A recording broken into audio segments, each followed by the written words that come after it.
빅토리아호의 흥남철수는 역사상의 단일 선박으로 가장 많은 인원을 구조한 사건으로 2006년도에 기네스북에 올랐습니다. 특별히 오늘 두 개 영상을 본 이유가 있습니다. 그것은 바로 하나님의 놀라운 섭리였다라고 하는 것을 말씀드리고 싶어서입니다. 이 바다의 사도라고 불리는 이 빅토리아호에 나루 선장이 있습니다. 이 나루 선장은 훗날 이런 고백을 했습니다. 작은 배에 어떻게 그렇게 많은 사람이 탈 수 있었는지, 그리고 한 사람도 다치지 않고 수많은 위험을 극복할 수 있었는지 생각할 때마다 분명한 하나님의 메시지를 생각했다 그랬습니다. 그것은 하나님이 직접 빅토리아호의 키를 잡고 있었던 것이더라고 선장이 회고합니다. 이 선장은 훗날 어떻게 됐을까? 그는 1954년에 수도사로 변신합니다. 그리고 평생을 14,000명의 평안을 위해서 기도와 노동으로 그 인생을 보냈다 그럽니다. 이 당시 빅토리아호에는 우리 문 대통령과 또 그 부모와 누나도 타고 있었다 그러죠. 문 대통령은 이제 2년 후에 거제도에 태어났다 그럽니다. 우린 이런 일들을 쭉 지켜보면서 오늘 우리가 이 자리에 있게 된 것이 우연이 된 것이 아니라고 하는 사실들을 알아야 되고, 그 속에는 하나님의 놀라운 섭리가 있었고 기도하는 사람들이 있었고 선장이 그랬고, 그러니까 이 14,000명이 사실은 단 한 명도 부상을 당하지 않고, 그리고 그 배 위에서 5명의 생명이 다시 태어났다 하는 것이죠. 이 같은 전쟁과 순환의 역사를 멈추고 이 땅을 축복하신 하나님, 지난 5월 달에 OECD 국가 가운데 무역으로 수출 순위가 결정이 됐는데 우리나라가 6위였습니다. 오늘 우리는 지금 맥주 감사주의를 지키고 있습니다. 자, 2017년 6개월 상반기를 마쳤습니다. 자, 우리가 내 노력으로 오늘 이 자리까지 왔다고 생각하는 사람은 어리석은 사람입니다. 하나님의 놀라운 은혜로 간섭하심으로 이 자리에 왔기 때문에 우리가 너무 많이 염려하거나 근심하거나 걱정할 필요 없이 여호와 하나님을 바라보면 하나님께서 여러분을 통해서도 위대한 일들을 행할 수 있다는 사실을 믿으시기 바랍니다. 오늘 설교의 제목이 세계의 십자가입니다. 자, 오늘 이 세계의 십자가, 이 말씀을 이해하기 위해서는 민수기 20장 1절 말씀해 보면, 첫 달에 이스라엘 자손 곧 온 회중이 신광야에 이르러 백성이 가데스에 이르더니 미리암이 거기서 죽음에 거기서 장사되니라 그랬습니다. 자, 민수기 20장 1절에 첫째 달 그랬습니다. 출애굽 후에 40년이 되는 첫째 달입니다. 민수기 20장은 출애굽의 1세대들이 거의 이제 소멸되고 또 새로운 세대로 바뀌는 그런 후의 기록들입니다. 모세는 이 무리바의 사건으로 자신의 실수와 잘못을 알고 있었고, 모세의 위대함, 그 잘못을 알면 알수록 하나님 앞에 바짝 엎드려 기도하는 그런 사람이었습니다. 또한 그는 다시 일어나서 온 힘을 다해서 사명을 다하는 그런 사명자였습니다. 자, 이스라엘 백성들의 이 본문의 현 위치는 가데스 바네아에서 가나안 땅으로 가장 빨리 가기 위해서 사해 남쪽에 있습니다. 이 남쪽을 거쳐서 요단 동편으로 돌아가면 됩니다. 근데 빨리 가기 위해서는 선택해야 될 길이 있었습니다. 왕의 대로입니다. 많은 무역이라든지 이런 물자들이 와갔던 넓은 길이죠. 이 왕의 대로를 거쳐 지나가야 되는데 에돔 족속이 그 영토를 지나가는 것을 방해합니다. 에돔 족속의 뿌리 깊은 적대감과 불신이 전쟁을 불사하겠다, 절대로 못 지난다, 이렇게 막아섰습니다. 최선을 다한 이 모세의 요청과 설득에도 에돔 족속은 그것을 들어주지 않습니다. 이때 모세는 에돔 왕과 싸우지 않고 먼 길을 돌아서 호르산으로 가게 되는 것입니다. 모세의 인생에서 민수기 20장은 가장 슬픈 여러 가지 기록들을 하고 있습니다. 자, 그의 누이 미리암이 죽었습니다. 미리암은 여선지자입니다. 모세를 위해서는 정말 목숨을 걸었던 그런 인물이죠. 양식과 물이 없다고 하면서 계속해서 반역과 불평을 저지릅니다. 무리바의 사건, 또 모세가 온전하지 못했다고 책망을 들은 사건이 있었습니다. 에돔 왕의 거절과 분노가 있습니다. 다시 먼 길을 돌아가야 합니다.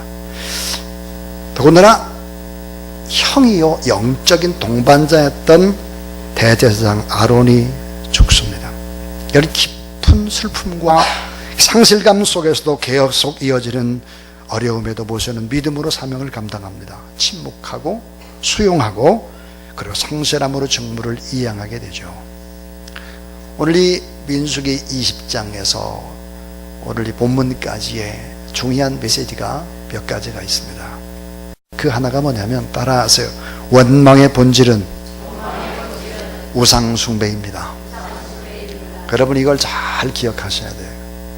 신명기가 우리에게 주는 큰 메시지가 있는데 원망하고 불평하고 불만하는 이 본질은 우상숭배라고 하는 것입니다. 하나님의 선하심을 신뢰하지 못하면 결국은 죄를 범하게 되는데 이 원망의 본질은 뭘까? 육체적인 평안입니다. 내 몸이 좀 불편하다는 거예요. 내 몸이 불편하니까 육체적인 평안이라고 하는 우상이죠. 하나님은 원망과 불평을 그치고 분노를 그치고 하나님의 거룩한 삶을 나타내기를, 삶으로 나타내기를 원하는 거죠. 자꾸 육체적인 평안을 위해서 이렇게 원망하고 불평하고 할 때 이 우상숭배라고 하는 거예요. 여러분의 입술 속에서 원망, 불평을 다 몰아내고 하나님 앞에 감사로 나아가는 그런 여러분이 될 수 있기를 주의 이름으로 축원합니다. 그런 맥주 감사 주일이 될 수 있기를 주의 이름으로 축원합니다. 자, 이스라엘 백성들은 이 광야의 40년 이 방랑의 시간들이 거의 끝나갈 무렵 40년이 다 됐는데도 아직도 그것을 버리지 못하는 기성세대들이 있었다 하는 것입니다. 민수기 20장 3절은 이렇게 말합니다. 백성이 모세와 다투어 말하 이르되 우리 형제들이 여호와 앞에 죽을 때 우리도 죽었다라면 좋았을 뻔하였다. 민수기 20장 5절 너희가 어찌하여 우리를 애굽에서 나오게 하여 이 나쁜 곳으로 인도했느냐. 이곳에는 파종할 것이 없고 무화과도 없고 포도도 없고 석류도 없고 마실 물도 없도다. 먹고 마시는 수준, 그 수준에서 불평불만을 하는 것입니다. 그것은 뭐예요? 육체적인 평안이에요. 그런 수준. 육체적인 평안을 위해서 불평불만을 하면 우상숭배로 취급하는 거예요. 그 우상숭배는 뭘까요? 그것은 바로 하나님과 전쟁이라는 거예요. 이게 성경입니다. 자, 하나님의 자녀들이 원망하는 것과 지도자 모세가 분노하는 것과 다 이게 뭘까? 하나님과 다투는 행위다. 그래서 민수기 20장 13절 여러분 따라하세요. 이스라엘 자손이 여호와와 다투었으므로. 여러분 육체적인 어떤 어려움이 있고 내 뜻대로 잘 안 된다고 불평하거나 불만하거나 이렇게 계속하게 되면 이건 뭐예요? 하나님과 다투는 거예요. 하나님과 다투면 안 되는 거죠. 하나님과 다투어서는 안 된다는 거예요. 자, 두 번째 이야기입니다. 두 번째 이야기는 삶과 죽음을 돌아보면 신비함이 보입니다 하는 거예요. 이 삶과 죽음을 돌아보면 신비함이 보인다 하는 거예요. 아론이 결국은 호르산에서 죽습니다. 여러분, 이 아론이 누굽니까? 최초의 제사장입니다. 모세와 미리암의 형제죠. 네 아들을 두고 있습니다. 모세의 대언자입니다. 무엇보다도 모세가 말을 잘 못했다고 성경은 기록하죠. 혀가 뻣뻣한 사람이다. 그래서 모세의 입이 돼서 백성과 바로 앞에서 대변자 노릇을 했고 모세의 부재시에 이스라엘 백성들을 이끌었던 위대한 사람. 그런 기도의 중요성도 알았고 또 40년간 제사장직을 수행했습니다. 123세로 세상을 떠났죠. 백성을 축복하는 중보자요, 백성들의 죄를 속죄하는 제사장이었습니다. 그런데 이 아론의 죽음을 보면 특이합니다. 그게 뭘까요? 자신의 죽음을 이미 알고 있었다 하는 것입니다. 병이나 사고의 죽음이 아니라 급작스러운 죽음인데 이게 하나님의 섭리라고 하는 것입니다. 그는 죽음 앞에 자기가 이제 죽는구나 걸 알고 죽음 앞에 초연하죠. 그리고 호르산 꼭대기에서 죽고 하나님은 순종하고 헌신했던 당신의 종 아론이 명예롭게 마지막 생애를 장엄하게 끝날 수 있도록 그렇게 아론을 인도하는 것입니다. 오늘 성경에 보니까 아론이 죽고 난 다음에 이스라엘 백성들이 30일간 온 백성들이 애도의 시간을 가졌다 했습니다. 보통 7일이거든요. 애도의 시간이 7일인데 30일을 애도의 기간을 가졌다 그럽니다. 이 아론의 죽음은 일반적인 사람들의 죽음과 달랐습니다. 이 하나님은 아론과 그의 아들 엘드아사를 호르산에 오르게 했고 아버지의 제사장 의복을 벗겨서 아들에게 입히게 합니다. 영적인 세대의 계승식인 것이죠. 기력이 세해서 죽은 것이 아닙니다. 사명을 다한 죽음이고 신앙이 가장 아름다울 때, 모세를 잘 섬길 때 영광스러운 죽음의 길로 이끌었다라고 하는 것입니다. 여러분, 마지막 하는 길이 아름답고 멋지게 갈무리하는 것을 보게 되죠. 이 죽음이라는 것은 아름다운 것입니다. 특별히 새로운 시작이죠. 믿음으로 살고 사명을 다한 자의 죽음은 최고의 축복입니다. 그것을 오늘 성경은 보여주고 있습니다. 자, 이게 마지막 세 번째 이야기입니다. 그것은 호르산에 세워진 세 개의 십자가입니다. 호르산에 세워진 세 개의 십자가를 바라보고 우리의 신앙을 점검하라는 거예요. 자, 이 호르산의 세 개의 십자가, 첫 번째 십자가는 바로 아론의 십자가입니다. 아론. 자, 옷을 벗기는 자리, 죽음의 자리에서 침묵하고 순종합니다. 아론은 한마디의 항변도 하질 않죠. 수많은 나쁜 기억도 수없는 고통의 아픔들도 간직한 제 신앙으로 아름답게 승화시키고 있는 십자가상에서 침묵하시며 죽음을 맞이하는 예수 그리스도의 모습을 바로 아론의 모습 속에서 볼 수 있습니다. 민수기 10장 26절 28절 아론의 옷을 벗겨 그의 아들 엘드아사에게 입혀라. 아론은 거기서 죽어 그 조상에게도 돌아가리라 그랬습니다. 자기의 죽음을 이미 알고 또 항변하지 않고 오히려 감사하고 그렇게 아름답게 신앙을 마무리하는 아론의 십자가입니다. 또 하나는 엘르아살의 십자가죠. 엘르아살이 누굽니까? 아론의 아들입니다. 이 아들은 다 보고 알고 있죠. 아버지 아론의 수고와 눈물과 고난당함과 억울함과 끝없는 원망과 소리들을 다 기억하고 있습니다. 자, 제사장의 가운을 입을 때 아버지처럼 살다가 나도 죽을 수 있겠구나. 이게 보통 어려운 길이 아닌데 묵묵히 자기를 부인하고 순종하는 것이죠. 엘르아살이 십자가를 지는 모습이 오늘 성경 본문의 그림으로 그려져 나옵니다. 참 아름다운 모습이죠. 사도 바울도 자기가 갈 길이 이제 예루살렘에 가면 곧 죽게 된다는 걸 알았죠. 사도행전 20장 24절 내가 달려갈 길과 주 예수께 받은 사명 곧 하나님의 은혜의 복음 전가하는 일을 마치려 하면은 나의 생명조차 조금도 귀하게 여기지 않겠다 그랬습니다. 자기의 생명을 바치는 엘르아살의 십자가입니다. 또 하나의 십자가가 보입니다. 그것은 바로 모세의 십자가입니다.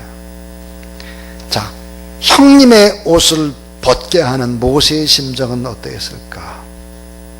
수많은 비판을 들었던 모세, 이 비판을 막아주려고 애쓰던 형의 모습이 떠올랐을 것입니다. 금송아지를 만들고 막 또 잘못했을 때의 형의 모습도 떠올랐을 것입니다. 그러나 시간이 지나면서 이 아론은 바로 모세의 추종자가 됩니다. 성경은 다 기록을 합니다. 아론은 모세의 추종자였다. 바뀐 것입니다. 누구보다도 곁에서 모든 사정을 다 알고 있는 형. 처음엔 실수했으나 회개한 후로는 모세의 모든 부분들을 알고 곁에서 도왔던 추종자입니다.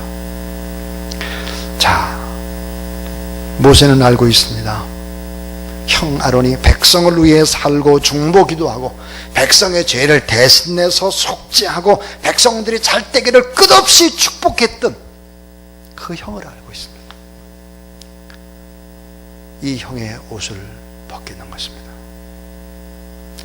자, 낭만과 아픔의 시간도 묵묵히 주님의 뜻을 따르는 그런 모세의 모습입니다.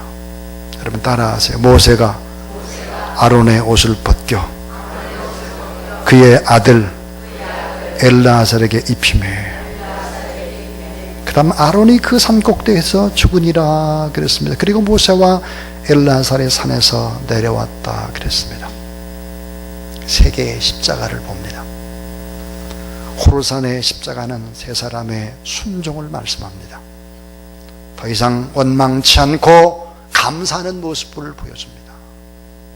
이 일이 있은 후 이스라엘 백성들은 연전연승을 하게 되고 다 이기게 됩니다. 전투에서 다 이깁니다. 계속해서 졌는데 이 일이 있은 후 다 이겨요. 전쟁에서 십자가를 계속 지고 나가야 될 두 사람의 사명을 보게 되고 변화된 백성들의 모습을 보게 됩니다. 그리고 연전연승하게 되는 것이죠. 저는 이제 설교를 마칩니다. 이 죽음을 통한 믿음의 승계는 너무 아름답습니다. 죽음은 가장 아름답고 사실은 풍요롭게 만드는 것이죠. 죽음은 새로운 시작입니다. 명예로운 유산을 남겨주는 것이 죽음이죠. 오늘 이 본문 속에서 우리는 잊지 말아야 될 것이 있습니다. 하나님을 뜨겁게 사랑하는 그런 하나님의 사랑의 마음, 동시에 민족을 뜨겁게 사랑하는 애족의 마음입니다. 그리고는 뜨거운 희생과 헌신 속에서 예수 그리스도의 모습을 보게 됩니다. 여러분 따라하세요. 삶으로 증거한 것만 남습니다. 여러분 삶으로 증거한 것만 남게 됩니다. 삶으로 증거한 것만 위대한 유산이 되는 거예요. 삶으로 증거한 것만 결국은 선한 변화를 일으키는 것입니다. 오늘도 내가 죽음을 인식하면서 어떤 상황 속에도 하나님만 의지하고 살아가기로 다짐한다면 하나님이 반드시 우리를 도우시고 반드시 축복하시고 반드시 승리하게 만들어주신다는 사실을 믿으시기 바랍니다. 호르산에서 이렇게 하나님 앞에 장엄한 죽음의 예식을 치르고 그 다음에는 다 이긴다 했습니다.